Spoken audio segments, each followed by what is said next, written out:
am Arun Kumar Bhoi, a postgraduate in English, an assistant teacher in a government school.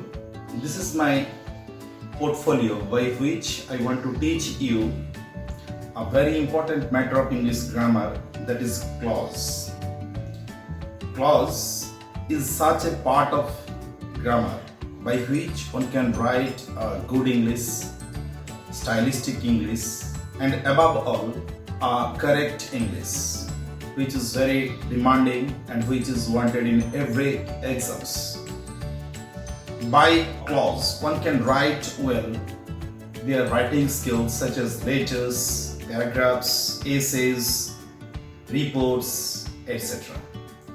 Today I will discuss you with very important phase of grammar, clause. Basically, when we are going through the traditional grammar class, I have no grammar class in the schools, government schools, that is there is functional English. So you cannot be acquainted with the traditional way of teaching grammar or learning grammar. But here I have the scope to teach you the basic components of clause, which the students generally face difficulty.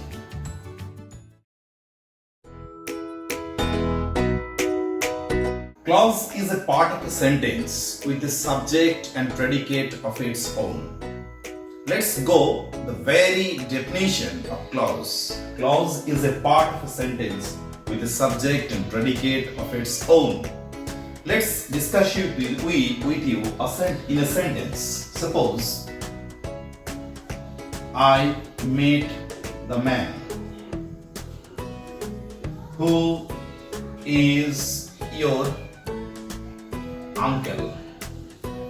This is a sentence.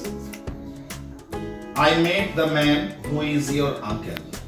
Let's divide the sentence with two parts. That is, I met the man is a part, and another part is who is your uncle. If you can divide these two part of the sentences in two parts, there you will find in each part the subject is there, I, and the predicate is met the man. Here is also the subject who, and the predicate is your uncle. So each part contains a subject and a predicate of its own. In the first part, I met the man.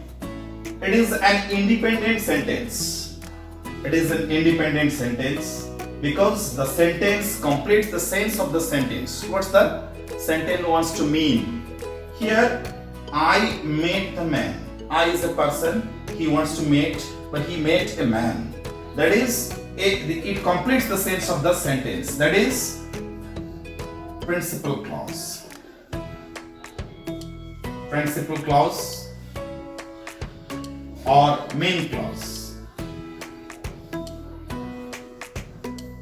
As it does not depend on any other part of the sentence, you may call it an independent clause. Independent clause. As this clause is independent.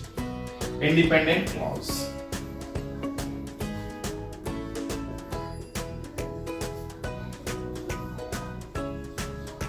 Here, another part of this sentence is who is your uncle. This part does not complete the sense of the sentence. Who is your uncle? This is a subject, who is a subject, is your uncle is predicate.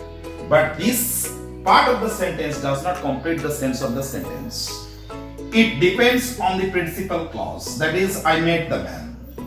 So it is called subordinate clause. Subordinate clause or dependent clause.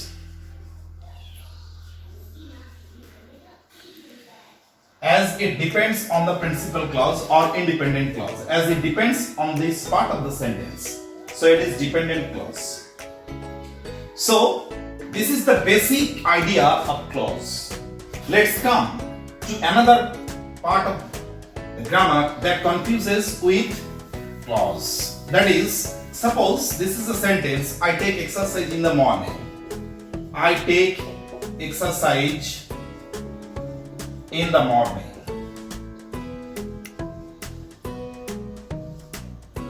In the morning is a part of a sentence, but there is no verb in the sentence.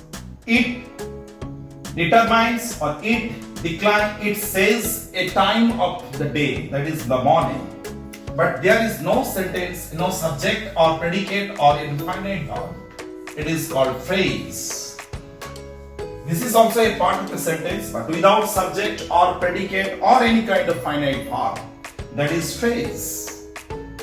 A student generally mixes up with phrase and clause. This is the basic idea, that there is no verb that is in the phrase. A phrase may be in the clause, but a clause is not a phrase because there is verb. Let's discuss with you another sentence. Though he is ill, he comes to school. Though he is ill is a part of the sentence, and he comes to school is another part of the sentence. He comes to school is a free sentence. It does not depend on any other part of the sentence. So this is principal clause. Principal clause. Here, though he is ill, it does not complete the sense of the sentence. It does not complete the sense of the sentence. So it is subordinate clause. By meaning, it does not complete. It depends on this part of the sentence. So it is subordinate clause.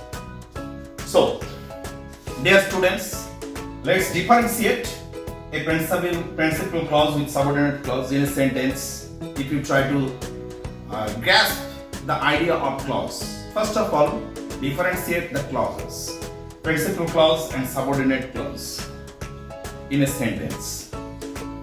The next class we will discuss with you another part of clause, principal clause. First of all, you will try to find out the principal clause and subordinate clause. In the next class, I will give you some examples, so that you could differentiate subordinate clause and principal clause in the sentence. And later we will discuss with you in every classes about the clauses, so that your idea could be clear and you could write good English.